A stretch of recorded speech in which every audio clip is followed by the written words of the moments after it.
अस्सलाम वालेकुम। सबसे पहले तो तमाम अहले इस्लाम को मेरी तरफ से बहुत बहुत ईद मुबारक। कैसे हैं आप सब? उम्मीद है आप सब खैरियत से होंगे। और आज ईद का मौका है और ईद के मौके पे शीर खुरमा ना बनाया जाए, ये कैसे हो सकता है? तो मैंने सोचा क्यों ना आपको एक परफेक्ट और बहुत ही आसान रेसिपी शीर खुरमे की बताई जाए।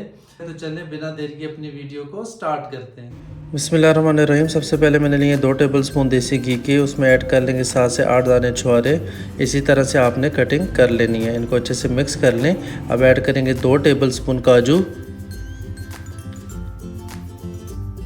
2 टेबलस्पून आलमंड्स, 2 टेबलस्पून पिस्ता, 1 टेबलस्पून किशमिश। अब इनकी अच्छे से मिक्सिंग कर लें और तकरीबन इसकी हम बुनाई करेंगे तकरीबन 2 से 3 मिनट तक, बिल्कुल लो फ्लेम पे। ठीक है, इनको आपने जलाना नहीं है और इनकी अच्छे से बुनाई कर लें।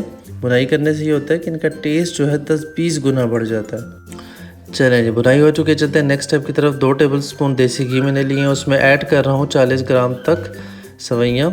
इसकी भी हम 2 से 3 मिनट तक बुनाई करेंगे और उसका कलर जो है थोड़ा चेंज होने तक इनको पकाएंगे।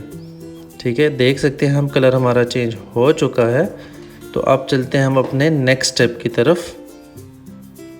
1 लीटर मैंने दूध लिया था, दूध को मैंने अच्छे से बॉईल कर लिया। ठीक है, बॉईल होने के बाद 4 से 5 मिनट तक मैं इसको मज़ीद पकाऊंगा। वो इसलिए पकाऊंगा कि दूध हमारा जो है मज़ीद थिक हो जाए।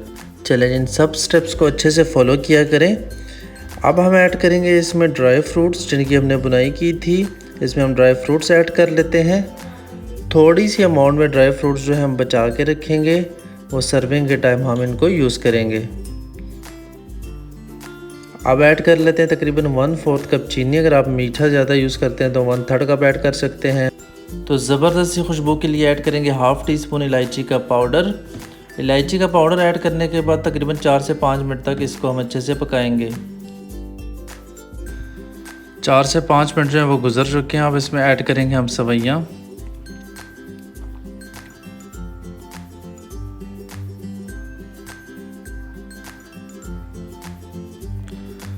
अब इसको तकरीबन हम 7 से 8 मिनट तक पकाएंगे।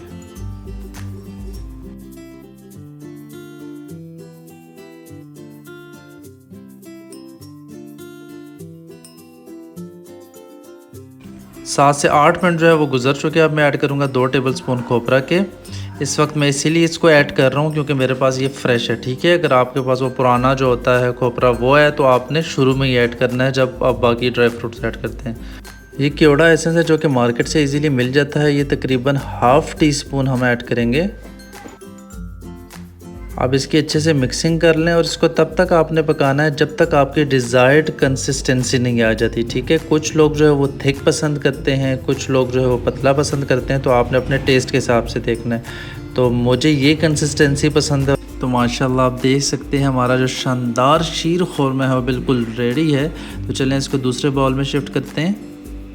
तो अगर आप भी हर स्टेप को अच्छे से फॉलो करेंगे तो आपका भी बिल्कुल परफेक्ट शीर खुरमा बनेगा। तो चलें कुछ ड्राई फ्रूट जो हमने शुरू में बचाए थे वो ऐड कर लेते हैं। तो माशाल्लाह आप देख सकते हैं इसकी खूबसूरती में कितना इजाफा हो गया ड्राई फ्रूट ऐड करने से। तो चलें जी, इसको सर्व करते हैं और आपको टेस्ट करके भी बताएंगे कि ये कैसा बना है। चलें आपको टेस्ट करके बताते हैं कि हमारा जो शीर खुरमा कैसा बना है।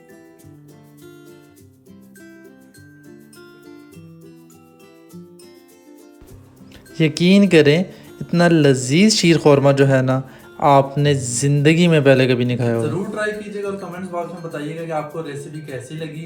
अगर वीडियो पसंद आई तो वीडियो को लाइक और शेयर ज़रूर कीजिएगा और चैनल को ज़रूर सब्सक्राइब किया करेंगे। आपकी तरफ से इनाम होता है और बहुत मोटिवेशन मिलती है जब भी आप चैनल को सब्सक्राइब करते हैं। तो दोबारा हाजिर होंगे आपकी खिदमत में एक नई वीडियो के साथ। तब तक के लिए अल्लाह हाफिज़।